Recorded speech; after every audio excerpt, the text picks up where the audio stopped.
Welcome to Pennsylvania in Focus. I'm Kristen Smith. Joining me today is the Center Square's Pennsylvania reporter, Christina Lingell. Christina, how are you today? Good, thanks. How are you? Good. We have a difficult topic to get into.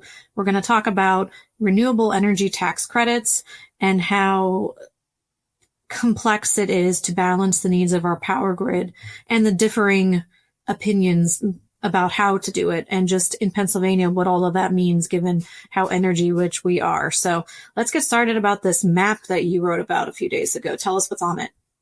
Yeah, so this all started because of a map made by PennEnvironment in honor of Earth Month. They wanted to show all of the different projects that have been federally funded through those tax credits, that some of them were clean energy projects like solar, wind.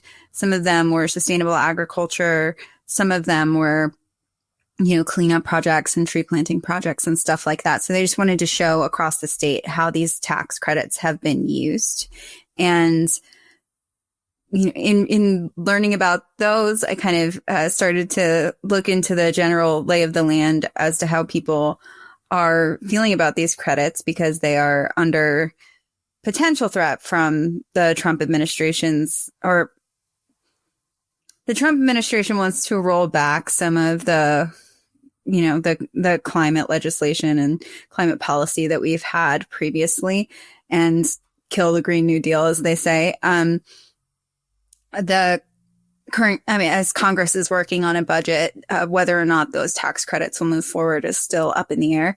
And there's been a pretty big mix of both Republicans and Democrats who are saying, don't take away those tax credits, because they've already, a lot of businesses have already kind of counted on them in terms of determining whether or not they want to invest and build in the state. What are some of the big concerns? Weren't some people concerned about electricity affordability here? Yes, that was one of the concerns listed by congressional Republicans who wrote to the House Ways and Means Committee and said, please be thoughtful about how you make these cuts. They said that it would actually raise rates literally the very next day if they were to take away these tax credits, because there's just such a, I don't want to sound hyperbolic and call it a crisis, but there's a huge demand for energy and not necessarily enough to go around affordably right now. So they're very concerned about it. Well, and you're absolutely right. All across the board, people are sounding the alarm that we are in an energy crisis, in the sense that our demand is far outstripping our supply. There's a lot of reasons for that. But honestly, the demand, I think it's not just people who need to turn their lights on. It's these data centers that even PJM, which is our power grid, covers 65 million people in 13 states and Washington, D.C. So it's the nation's largest. And PJM is saying, we didn't know 3, 4, 5 years ago that we were going to have to start adding this amount of energy to power these data centers to our grid. And for reference, that's a data center can consume as much as a small city. So it's a very big ask. And there's these data centers popping up all over the place because it's needed to support the entirely digital experience that we live in, and is only going to continue as time goes on. So you have that balanced with, I think everyone recognizes across the board that, it would be great if we could all power our houses with solar and wind and store it and never have to pay an electricity bill again.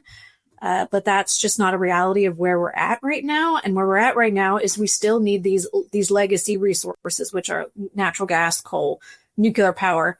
And we need these to sustain us until technology can get to a point where the renewable options are not only reliable, but affordable and prevalent. Because we're just right now, it's still, we can make this energy, but there's no way to store it. It's intermittent based on the weather. So there's a lot of factors that go into it.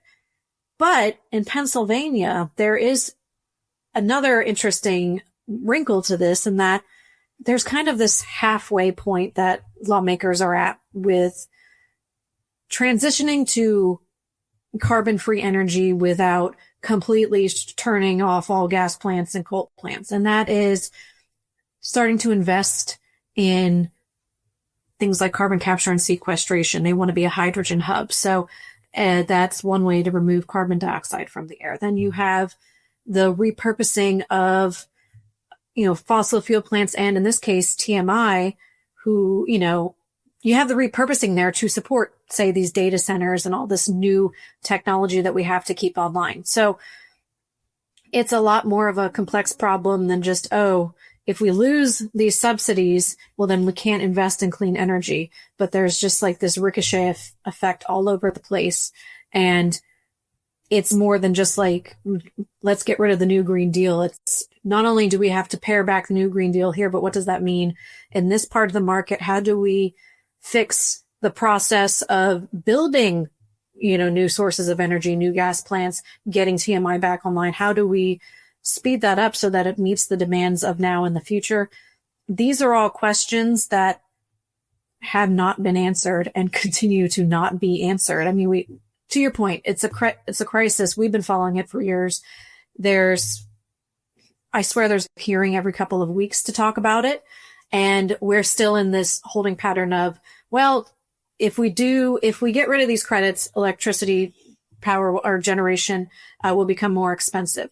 If we focus more on building out natural gas, well, then we're not going to necessarily fix our emissions problem. But even that can't keep up with all of the demand, but it will be more sustainable than just trusting everything to solar and wind. The other thing too, that is important to know, that these tax credits have an artificial impact on the market. And so when you introduce subsidies in the market to make certain types of energy cheaper, you make it harder for natural gas plants, coal plants, nuclear plants to compete in the marketplace. And therefore, that's why we lost TMI and other nuclear plants. It got too expensive to run them. And the problem is when you take off something like TMI that is running 24/7 and also is carbon free, you can't rely on solar and gas or wind to fill that gap. So it's a very complex web of regulations and needs and design that are bearing down on us. Was there any acknowledgement, at least in this map, that of this wider, broader problem? Well, the map itself, I think, was more from the angle of saying, like, these are some pro-environment projects that have happened. I do think that when you look at like the broad consensus, as you were saying, in Pennsylvania, there has to be that balance. I actually wrote a story a while back in West Virginia. They were considering, like, at the state level, legislation that would do away with state tax credits that they have for solar and renewable energy because of exactly what you were saying about it creating, making it too hard for coal and other fossil fuel energy sources to compete. And it's really tough because then you have the business community saying, no, like, people have put all this money into our state to grow these places. So then you do see some things that are kind of straddling in between. Like, as you were talking about data centers, there are a lot of strategies people are using to try to use some things like the, thousands of existing, wells that we have, orphan wells in the state, to try to power, energy sources that would be, hopefully solving two problems, but it would still be within that, fossil fuel realm. You have things like, one of the manufacturers who had a project going that was on the map was, they were responsible for, making, materials that help to run the power grid. So, that's servicing the entire power grid, regardless of where that power is coming from, but they were doing the manufacturing in a clean way. So, there are these things that are kind of in between the two worlds that we think of.